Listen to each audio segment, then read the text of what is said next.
Hello and welcome to the Generation Games podcast.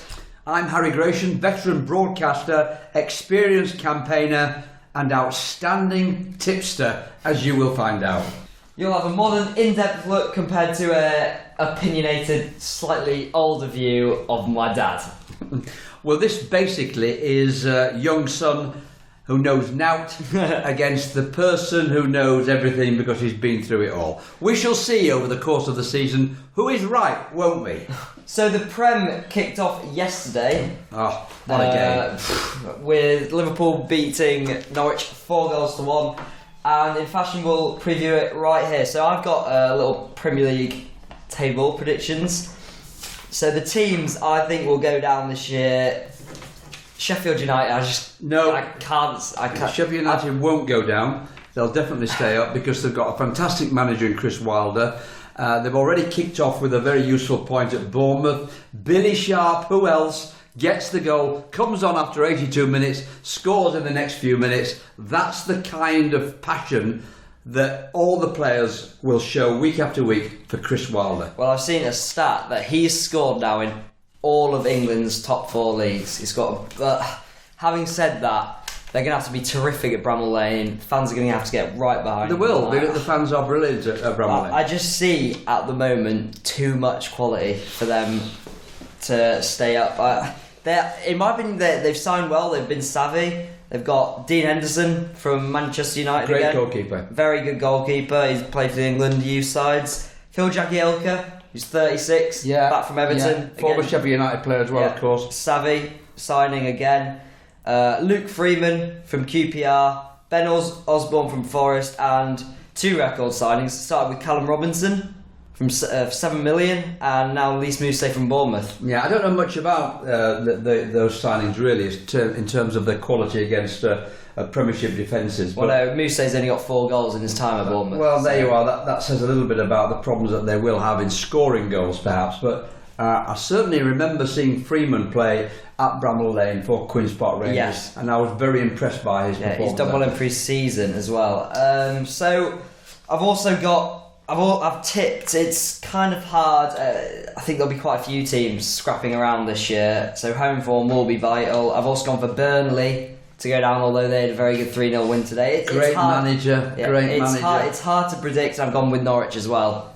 I'm worried about Norwich in one sense because I saw their performance against Liverpool on the first day of the season, and it was pathetic.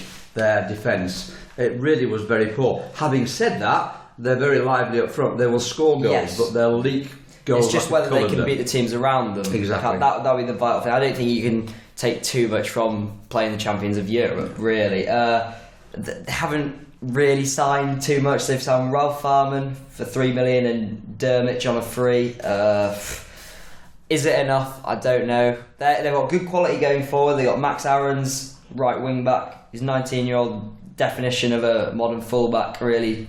Jamal Lewis on the other side, but Fark, he was a little bit naive for me against Liverpool. He went for this gung-ho approach, which is the only way you're really going to beat those teams if you try and go toe-to-toe, but it's just start the Premier League season. Well, no one will beat Liverpool, will they? Especially at Anfield. Nobody. They've got the longest winning streak in Europe. It's ridiculous, absolutely. It's a fortress and a half, is that? It is insane. And then, I've gone with Burnley as well to get relegated. I'm not really sure. I just haven't. I like their manager. I think Sean Dyche is a fantastic manager. He's another one that the players really play for. So yes, that's true. I think they'll escape. There's 2 teams there that we haven't discussed who I think are in real trouble this year. Watford and Southampton. Southampton with a very good manager, like him very much, but is there enough quality in that team?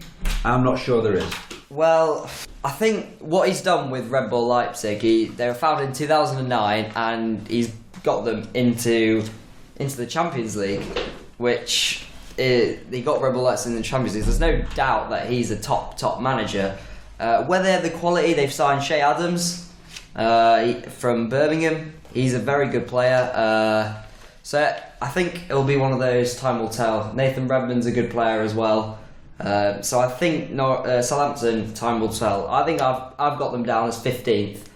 But I don't know, I think he's a good manager. I think they'll be fine, to be honest. You said Watford? Watford? I think Watford, I think that they might be seen through now, and they're one of the teams that I will be watching very carefully. Yeah. I don't think there's going to be two teams completely cut adrift as they were last season. Look at Fulham. Huddersfield were terrible last season. They were one of the worst Premier League sides of all time, I'm afraid, which is very sad because the fans are amongst the best. Fulham were a poor side, very, very disappointing. But I don't think we're going to get that this year. I think it'd be a lot more competitive at the foot. I'd say another team in the mix, who quite a few people actually had in the mix. They won 3-0 today against Watford.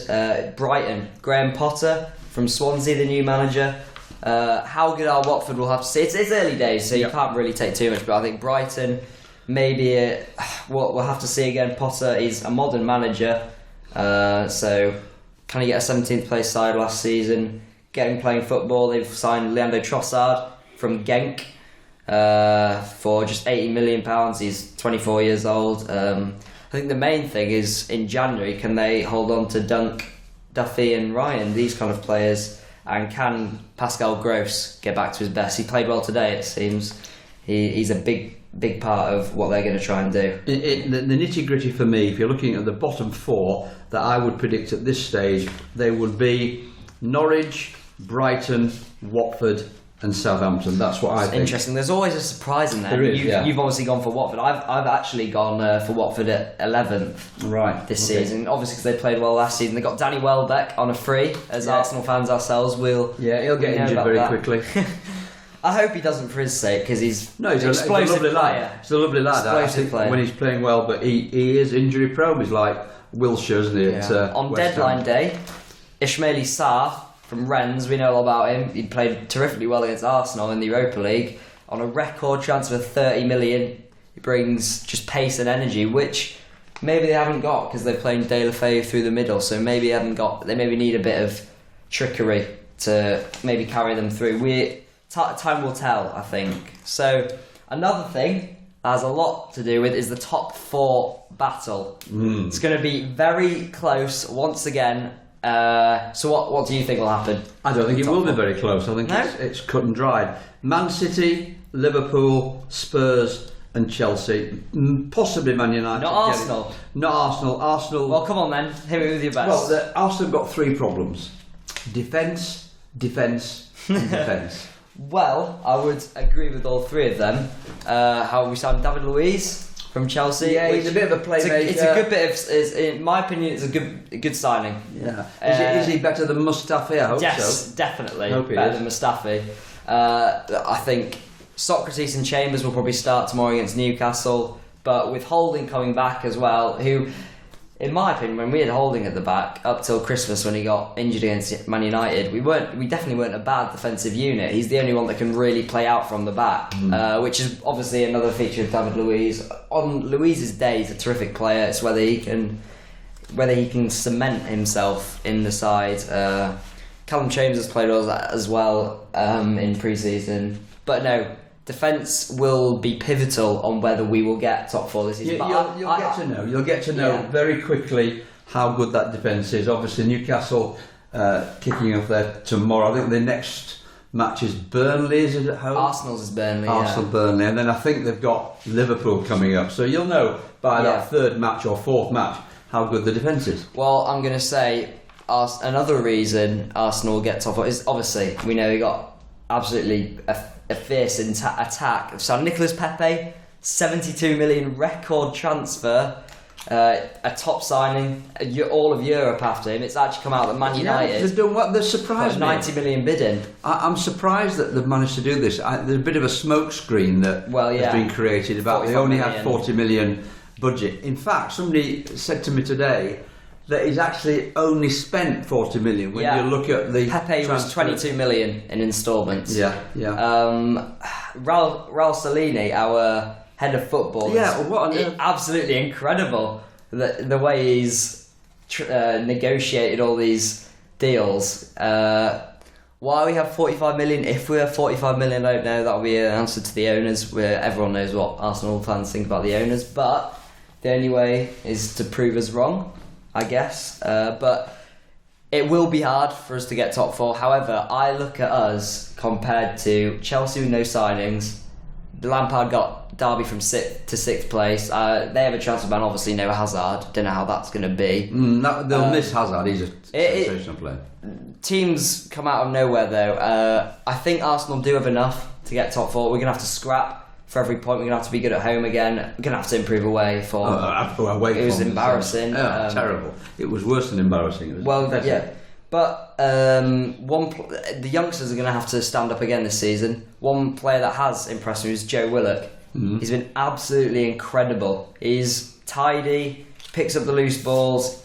Last season, I was a bit iffy if he could compete physically, but when he played against Bayern Munich, most tackles, most interceptions in the game, he shows he can compete physically. And with Xhaka next to him, it's actually looked the most compact midfield that we've had in a while. Towards the end of the season, you had Guendouzi, who I do rate, and I think will become a good player, but he was running around a bit like a headless chicken, to be honest. He started off well with Guendouzi, didn't he? Really did, and then he faded. However, as did Torreira 19 years as well. The whole team faded towards the end of the season. We just needed one win, and we got top four. Yeah, exactly. Which I think Spurs are currently. I'll have a look. Spurs, they were losing 1-0 to Aston Villa, and it's 1-0. Tanguy and Dombele, 73rd minute. However, there's not long left in that game. Spurs will be a weird one as well. Can they get one better? I don't think they can, to be honest. I still think that Man City and Liverpool are so far ahead of the rest that it's just a question of who finishes third and fourth. I mean, both teams had sensational performances. The Man City's 5 against West Ham. Oh, yeah. Sterling was a serious player. Shockwave. It's like Liverpool's is shocking because they're the most clean sheets, but their defence wasn't, you would say, perfect. No, agreed. Arnold is quite often out of position, but obviously his assists are superb. He got 5 assists in a row in consecutive Premier League matches. Only Ozil has done that back in 2015. They've got a top defence. Realistically, it's first game of the season. So if Liverpool fans are worrying, I wouldn't worry too much. No, I wouldn't either. But Arsenal, Kieran Tierney as well. 25 million from Celtic. Injured? Yeah, only for 5 to 6 weeks. Only 5 or 6 weeks. They could be out of the championship race in 3 or 4 matches, let alone 5 or 6 weeks. It's and then they've got they've got a centre half who've given it straight back to the side they bought him from. What kind of logic is that? I'm sorry, that is talking about centre half, haven't they? Didn't they buy a centre half? Yeah. And loan him straight back? The only reason we were going to get Saliba across the line was if we loaned him back, because Tottenham went in for him. They wanted just a straight up offer, and they weren't talking about a loan back, so we didn't go to them. However, we got Ceballos as well from under Spurs, which just shows again we're a bigger club than them. We'll see how good Ceballos is. Well, I think he's a terrific player. We'll see. Carried the under 21 Spanish national side. If he plays in that number 10, not number good enough 8, for Real Madrid. Well, no. If you look, he has Modric to compete with. Modric, the ageing Modric, Casemiro, the ageing Modric, the World Player of the Year, Luka Modric. Anyway, we'll see. Well, yeah. But look, I think Arsenal will get 4th place. You keep believing, lad. You keep believing. I think they won't. 50 goals, close to combined together. As I said, we're going to have to scrap and scrap. If we sort the defence at which we've signed Savvy, we have been savvy. Emery's looking like he's building his team now. Yeah, I agree with that. Getting the players he wants, and there's no doubt about. He probably does have a few questions to answer how we were set up defensively. But I think I look at Man United and I look at Chelsea, and I think we're very close between the two of us. But I simply think we will have more than them. Okay. But there is the question of who's going to challenge the top 6 this year. There's Everton. They could pop it. I think they'll give a good challenge. I don't think personally they will. Leicester. There's Leicester and Wolves, of course. Yeah, Leicester and Wolves. As well, they're good sides. Brendan Rodgers may not be the most popular manager in the world, but he's a very good manager. He knows what he's doing. I've gone for Everton 7th, Leicester 8th, Wolves 9th. So, yeah, they will challenge. I'm sure that they'll give it a good go. If you look Everton, obviously Alex Iwobi went, a deal up to 35 million, which I think you've got to be a little bit sad. He's been at Arsenal for 17 years of his life. But so if they don't want him, they don't want him. Oh no, I think it was a good deal for all parties, to be honest, because having got Nicolas Pepe, who got 22 goals, 13 assists, I don't think he'd get much of a game at all. Okay. But the fans that have jumped the gun and said they're really, really happy, you can't really. I hope for Alex's sake that he does terrifically well. Yeah.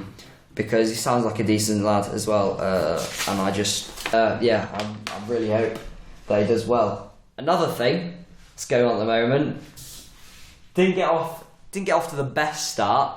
The Ashes, England. What was that at the start? Well, that was a shambles, was that, by England, because they should have wrapped up that game when Aussies were 129 for 8. I'm all for booing Aussies. If I was at a test match when Steve Smith and Dave Warner came out, I would boo them heartily. I certainly would. But I wouldn't boo Smith when he got a century, because the 2 centuries that he got at Edgbaston were masterclasses. Under so much pressure, you just have to turn around and stand up and applaud him. Well, I'll boo him again when he comes out, but if he gets another 100, I'll applaud him, because that's what you do in cricket. You just accept. That guy is a genius. He's a freak, isn't he? A genius. If he plays a full career, he could be considered one of the best in the world. Well, look at his average, 63, I think it is. Just ridiculous. It's 25 50s, 25 100s. I mean, he's a sensational player. But Warner, well, we'll see what about him. I'm wondering whether the pressure's getting him to. He looks a bit nervy. He was a bit scratchy. And Archer's going to frighten the living daylights out of him. I mean, Archer, 95 miles per hour, will bounce them all out. Well, he played in a warm-up game for Sussex. It was the second 11, but he showed his fitness. He got 6 wickets and 100. I think he's very good. It's looking like Moeen Ali is going to be dropped. Jack Leach coming in. What do you think? He can't buy a run, and he's not bowling terrifically well, really. Yeah, well, Ali just needs some time off. I've met Ali a couple of times. He is a very, very nice man, but that doesn't mean that he deserves to be in the England team because he's a nice man. He didn't bowl well in the previous test, but his wicket-taking numbers are really, really up there in the last 12 months. I think he's England's leading wicket taker. However, he can't buy a run at the moment. Looks low on confidence. It is what it is, really. But I think England are in a spot of bother if they are, because Lords is going to be a wonderful opportunity for them to win this test match, because ironically we're going to get the situation where Joe Root, who criticised the groundsman for the Ireland match at Lords the other week because it was too green, now wants a green top. He wants the ball to seam around because he's got Archer coming back, and obviously that's going to make the Aussies think, because I do believe that the Aussies can be softened up by Archer, and we've got Wokes, who is sensational. I think if you get Smith out, they don't. Bancroft has looked hopeless, to be honest. Well, what did the Aussies win the match by? 250 runs. How many runs did Smith get? Almost 300. He got 280 odd. Yeah. Get him out, we win a test match. Simple. Khawaja, lovely technique, but not the temperament, really. Travis Head's done a good job with him. But is he long-term option along with Matthew Wade, who did get a ton, to be fair to him, but I don't really. He's banging on. We'll see. But I mean, Lords will be. Get Smith out. Interesting. What everyone's saying is, and it's interesting that by the time the test match comes to good old Headingley. Headingley is renowned as a very flat wicket now. You don't get many wickets there, and 2 teams can bat out 5 days there in one innings. I think if England do not win this test, I don't think they'll win the Ashes. No, I agree with that. Anderson's a huge loss. I think without Anderson, although he's the same pace, I think he's a pretty one-dimensional attack. Without Anderson, obviously Archer's coming in now, so they get pace, because Wood's out, who bowls 90 plus. It's quite one-dimensional. So Archer's got a lot of pressure on him. He'll be fine. Archer will do the business. I really hope so. Another thing is, players out of form. Johnny Bairstow. Johnny's fine. Don't worry about Johnny. He'll come back. I think he's had a bad test match. He's had a bad couple of test matches, to be fair. Not scored many runs, I have to be honest, in his last 8 or 9 test matches. Needs a score, but he's got so much talent, that lad. Wicket keeping, I'm sort I'll of... give it to Josh Butler. Well, I'm not against him as a Butler's a better wicket keeper. Well, maybe he is, Even if the workload's too much, I don't know. He's not in the field still, Butler. Bairstow is a sensational fielder. He won us a World Cup with some incredible fielding.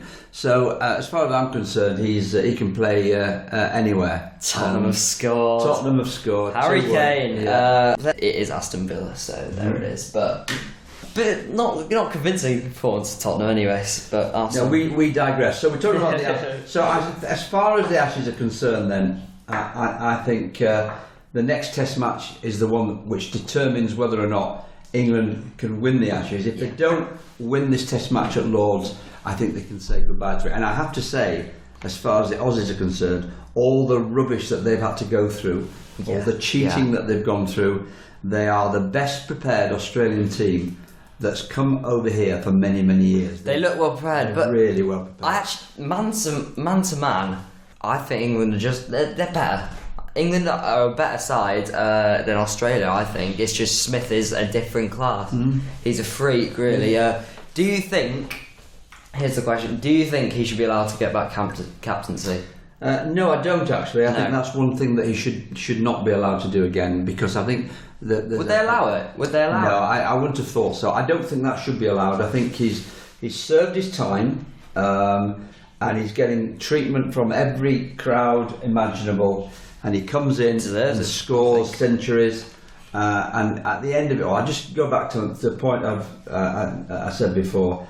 You know, if somebody can bat like that, when everybody in the whole ground wants him decapitated, I think that is a fantastic achievement, and we should acknowledge it. Boo him next time round, yes, but come on, respect where it's deserved. Yeah, he has, again, a freak of nature, isn't he? And it will be seen. If Australia can win the Ashes, I still think England will. I will back us to win the Ashes, but it's going to be a long, long road. Well, what you ought to do then, in which case, is you... I'm not going to encourage you to bet because you're a young man, but you ought to have a double on Arsenal getting 4th place. We'll get 4th place. England winning the Ashes. We will get 4th place. And I think you should be given 100-1 against that, because both of them are very unlikely. So what do Man United, Chelsea, etc., what do they have that Arsenal don't?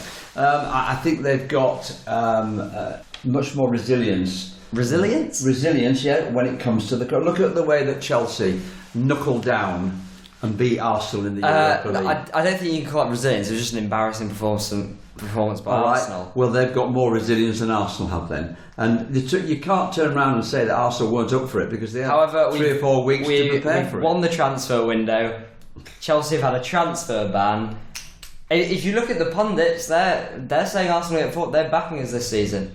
I think you've got to back Emery. They, to some extent, have backed Emery. We've got a bit of a golden generation with the youth as well. 3 years' time, yep. Well, some players I think can play this season and do a good job. Yeah, they got rid of one lad who has impressed, and he's gone to Leeds United on loan, hasn't he? Nketiah. Yeah. I was at a cricket match today, and there's Leeds fans in my team. They were over the moon with the sign. It is a good signing for them. Maybe we should have kept him as a 3rd striker, but maybe he's thinking of Pepe's played through the middle for Lille before as a 3rd striker. So if either one of Alba and Laka gets injured, they get injured, don't they? Maybe he should have kept him as a 3rd striker. However, for Nketiah's career, I think the one thing is he's looked better physically to compete, but he needs to be able to... I'm going for Man City to win the league. I don't think they'll get as many points as they did last year. I still think they'll do well. I think Liverpool will be on their tails again. And I just think that Spurs, with a fantastic stadium that they're going to make into a real fortress, they'll be 3rd. And 4th? 4th, I think, will be Chelsea. Because Lampard has got the magic touch. So he's not the right man. We'll see. He's not the right. Yeah, we will see. We'll see. I think we will see. We'll know a lot tomorrow when they play Man United. If that's a boring 0-0 draw, then we can. I think it definitely could be. To be honest, we shall see. Arsenal first season under Emery, quiet progression. Nothing. It wasn't a brilliant season, obviously, because we'd like to get Champions League. Yeah. But Emery having another season now to build his squad and what he wants to do. Holding in Bellerin return. We can't remember Bellerin. You can't forget Bellerin. He had 5 assists at his point. He was in the season of actually his life at Arsenal. He actually finally sort of got an end product. But look, we've won the transfer window, and what Josh Kroenke said about be excited Arsenal fans. He definitely has made us excited. We've got a centre back. Whether it's the long term answer, I don't think so. But we have Saliba coming back. We have Holding coming back, and I think Arsenal will get top 4 this season. So good luck. There good it luck is. with that. Yeah. Well, that's as far as we go. We hope you've enjoyed this podcast. Thank you very much. Enjoy your sport. As you can see, we most certainly do. Goodbye. Thank you.